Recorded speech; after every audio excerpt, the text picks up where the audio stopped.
to be walking in Memphis soon? Plus, are the Nets actually going to keep Kyrie Irving? And what exactly is a superstar in today's NBA? All that and more on Locked On NBA.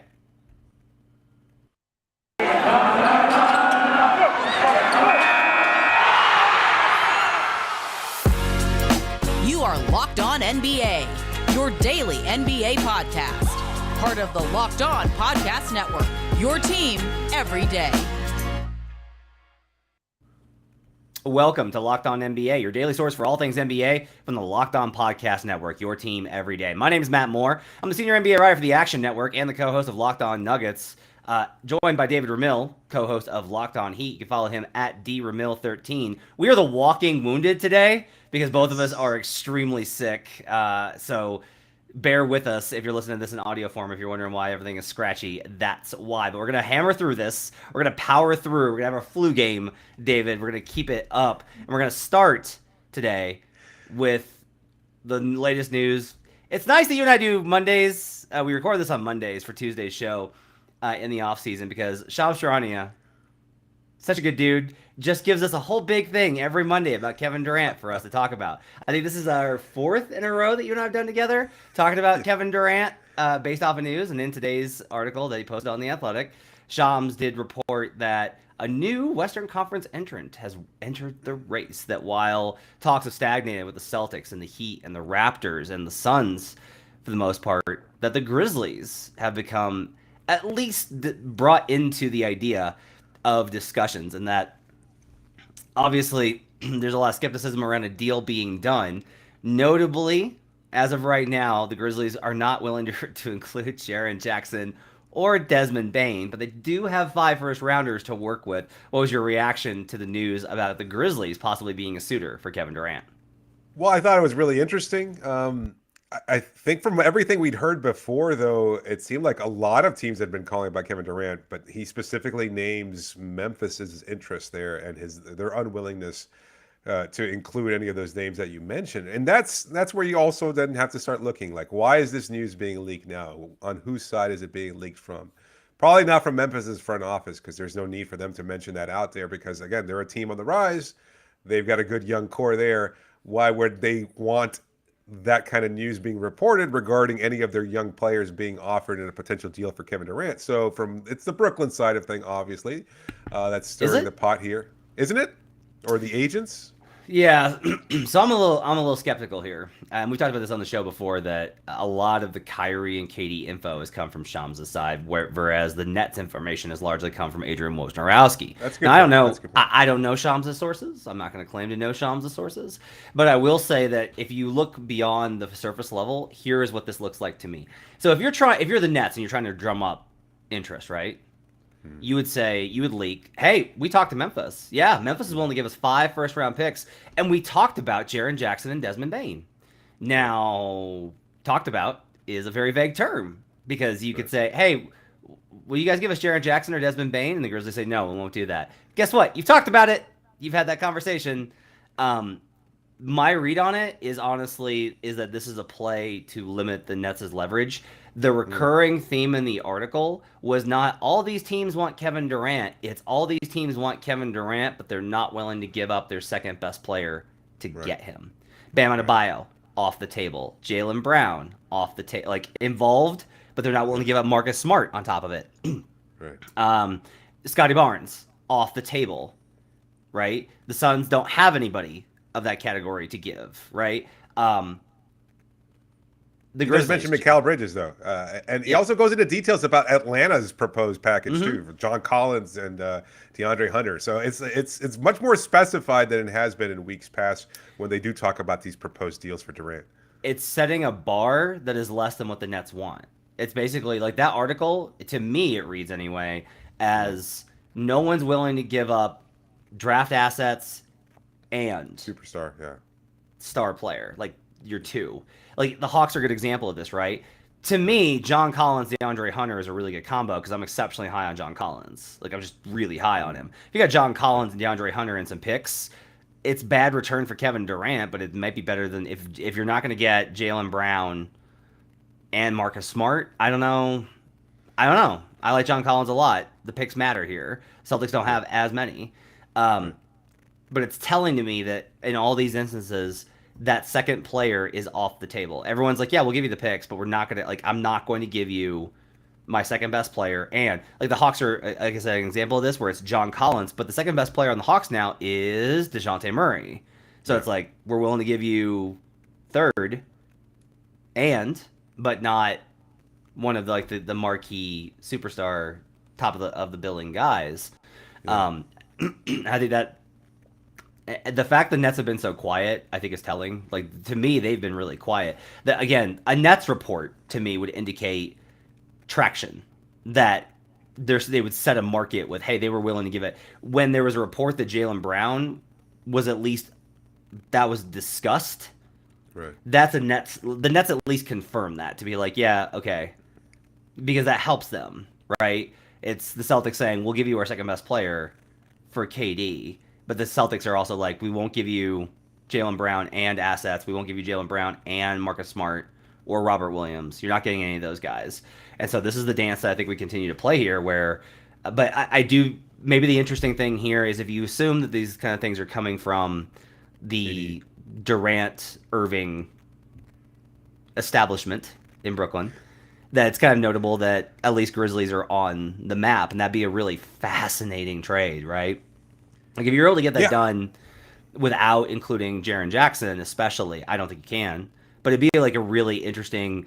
Everyone's kind of said, like, why didn't the Grizzlies consolidate? That would be a heck of a consolidation.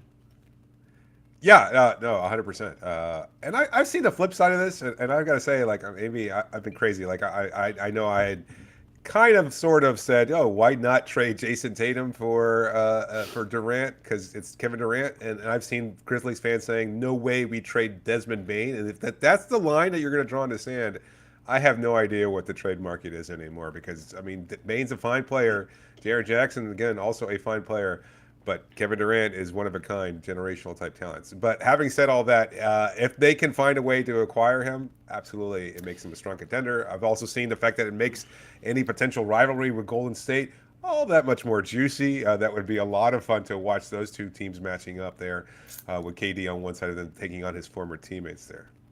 I would say that as a Grizzlies type person, I would be, I would be interested in one or the other. Right? Like, I'm not going to be like, no, you can't have Desmond Bane. I would hold out and be like, I can't give you Jaren Jackson and Desmond Bane because then I lose defense and shooting. Sure. I can't lose both. If you want Bane, I'll give you Bane and whatever else you want, the picks and movable contracts and all sorts of stuff. If you want Jackson, okay, like, I'm open to that. I'm actually open to giving you a DPOY candidate from last year, young, developing, like, star potential.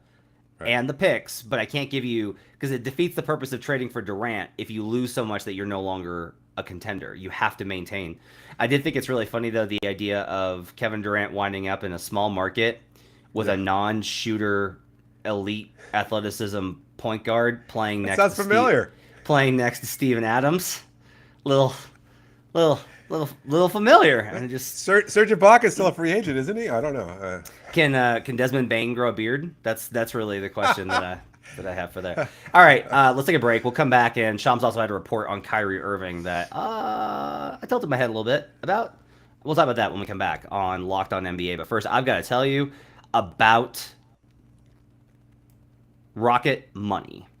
If you keep on saying you need to make a budget but never do it, if somehow you keep missing credit card payments, if you're afraid to look at your bank statements, it's time to take back control of your financial life. Meet Rocket Money, formerly Truebill, our favorite financial app. Sick of managing your finances with buggy spreadsheets? It's time to get Rocket Money. Why did Truebill change its name to Rocket Money? Well, we'll tell you what we heard. Truebill, now backed by Rocket Companies, has grown from a bill management app into a full-on personal finance empowerment tool that helps over 3.4 million people with budgeting, lowering bills, canceling subs, and more, saving each of their members on average $700 a year.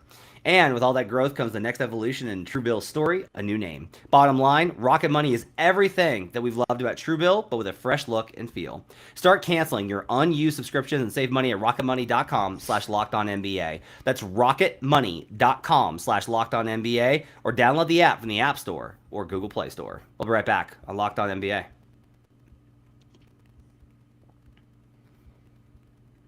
Back here on Locked On NBA, thanks for joining us and making us part of your day and your first listen each and every day. We're free and available on platforms, including YouTube, where you can catch a live version of the show and watch David and I struggling to stay conscious for this as we're both extremely sick. The other thing I'm sick of, David, do you like that transition? The other thing I'm sick of, David, is I'm sick of Kyrie Irving's just general notes about him, pretty much of any sort. But so today in it, Shams is reporting that Kyrie Irving, that teams that have called about Kyrie Irving have been told that the Nets are keeping him and that he's engaged in conversations to make this work and productive conversations to get through the season.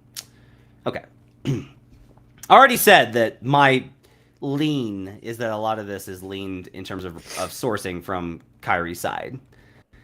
When Kyrie tried to get traded and no one was willing, when he was testing the market and no one was willing to give him the money for the opt-out, no one was willing to give him the long-term deal because of his decision-making over the past couple of years. When he came back to the Nets, Shams reported it, and Shams basically was like, he's committed to the Nets, which is really funny because we're like, no one believes you. No one believes you that he's dedicated to the Nets. And so now we have a situation where there's reporting that, oh, no, the Nets are going to keep him because the best thing for Kyrie is, one, to get traded to the Lakers. But if that's not possible, it is to stay in Brooklyn. It's to try and figure this out and raise his value alongside Kevin Durant, try and work this out and look like he's, engaged in all these types of things. If the Nets really are talking about keeping him, I don't see any point in this. There's 0 point in this. You either keep both of them, right? And even then, I'll just say, I don't understand what the point of that is. KD has said, fire the general manager and coach, or I want out. You're going to just ignore him and have this toxic locker room situation with these two guys. It doesn't make any sense to me. What do you make of the report that the Nets are trying to make it work and engage with Kyrie Irving on him staying in Brooklyn for the duration of the season? Impossible to read. Like you said, I just can't seem to figure it out. Again, if the news is coming from Kyrie's side of thing, what's the angle there? How is it that he's maybe he's putting it out there that he's the good team player now after years of showing quite the opposite of that? I don't see any benefit there for Kyrie to play along and be able to say that he's willing to make it work. I don't see any benefit for the team either to say that they're willing to make it work when clearly things just aren't tenable. They cannot sustain this. They have to break up this team and they just haven't found the right suitor for it. So I don't know. I'm as confused as you are because we're a month away from training camp opening up here. Durant's still on the roster. Steve Nash is still the coach of this team. Sean Marks is still the general manager. Kyrie Irving's still on the roster. You haven't made a secondary trade for Ben Simmons if you're looking to acquire any other player too.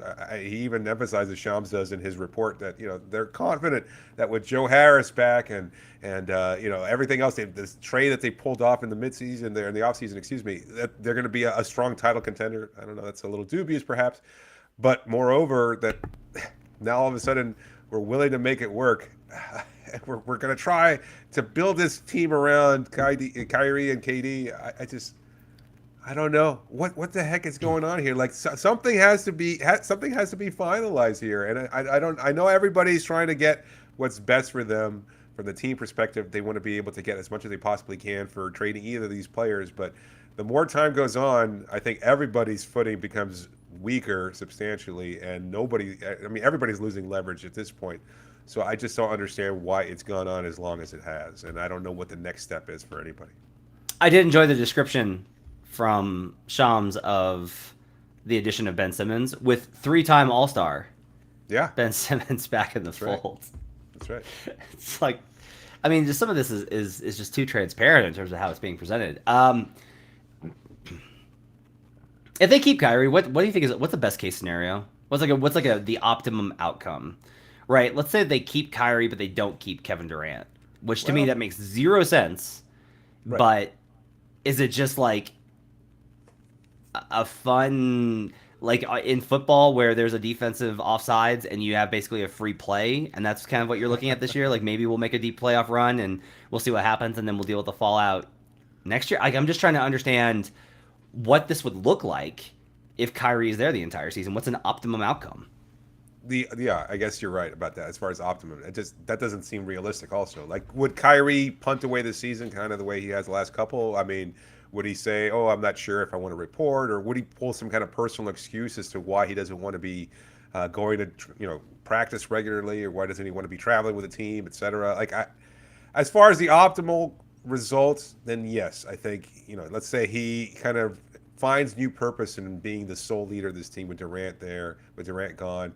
Everybody buys into what Kyrie is selling, which seems, again, very impossible and unlikely, but he is still a great player on the court. He's still a very, very good player, perhaps even a superstar, according to some people. And having said all that, he could guide them to a playoff spot, certainly. I think they've got a good enough team there. With or without Durant, they're certainly in contention for a playoff spot. And maybe they find a way to knock off one of the top teams in the Eastern Conference race there. Maybe a second round exit at best, and still one that's fun and confident, and you can see, oh well, we're building something here, because we're going to lose Kyrie next offseason. We already lost KD, but at least we're starting to trend in the right direction. Now we've gotten rid of these two players, these head cases. We stuck to our guns. We've developed an identity. We've weathered the storm, etc., and we're ready to move on. That may honestly be part of the play here, is just keeping the cap space open, right? If you trade Kyrie, you take on long-term contract. There's almost no chance of you getting expiring in return. And so if you just clear the cap, if you just clear it, you can be like, look, KD and Kyrie are KD and Kyrie, but you still get to live in Brooklyn. We have a good team. We have a good system. We have a good GM. You get to play in Brooklyn. We have lots of cap space. We'll pay you a max, and they can kind of go from there. It's a puzzling situation, to say the least. Also puzzling. Discussion yesterday that happened on Taylor Rook's show about what exactly the definition of a superstar. We'll get into that when we come back on Locked On NBA. Back here on Locked On NBA, thanks for joining us, making this your first listen each and every day. Thanks for joining us throughout the week. Tomorrow, you can catch John Corrales and Jake Madison. John's over at Locked On Celtics, and Jake's over at Locked On Pelicans. I was listening to Jake's schedule breakdown of the Pelicans. It was a really good episode, so make sure to check out both those guys, and on Wednesday's episode of Locked On NBA. Okay, David, so Jason Tatum went on Taylor Rook's show. Taylor Rook's longtime NBA reporter, very talented, very gifted, very in the know with the players, and they were talking about a number of things. He talked about how he had a fractured wrist, which I'd actually heard during the playoffs, but it's like, it was like, oh, I heard that he's got a fractured wrist, and then he would have like 35, and I'd be like, well, I guess he doesn't, but he says that he did, which I have no reason to blame him. This happens pretty often. I don't think it's not bad. I don't think it's bad for players after in the off season, after, like, don't do it the week after, but just wait and then be like, yeah, actually I was dealing with this thing. I don't think it hurts. Like, if you ask him, is that why the Warriors won the title? He'd be like, no, they beat us. Like, we weren't good enough. Right. But the other question was about the idea of a superstar, and Taylor's assertion was that Kyrie Irving is a superstar, but that Damian Lillard's not. And I thought that was like an interesting dynamic. And she was like, well, he's got to do it. He's got to go further, which was interesting because, like, the Blazers have made a Western Conference Finals, and Dame's won, most notably, Dame's won playoff series as the best player on the team. Like, he's won multiple playoff series as the best player on an NBA team, which, to my knowledge, Kyrie Irving has never done. Nope. I don't have an example of Kyrie Irving having won a playoff series where he was the best player on the team. I don't think he's ever been to a playoff series where he's been the best. He's player the best on the team, player, right? Yeah, I mean, that there was a brief window before when he got drafted, when they didn't make the playoffs, before LeBron came back in 2014. There was his not so great run in Boston where he was hurt most of the time. So, I mean, it's never happened.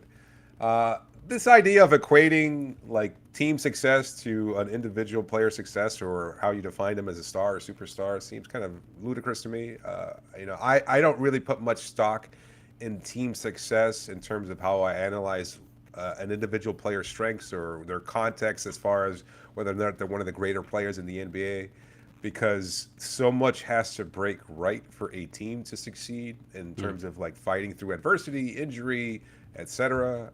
That it doesn't make any sense. Like, I don't think it's a reflection of how great an individual player is. And so for me, when I look at what a superstar is, again, something hard to kind of quantify or define, but to me, it's more about a player who can impact and change the course of a game single-handedly and do so consistently for a prolonged period of time.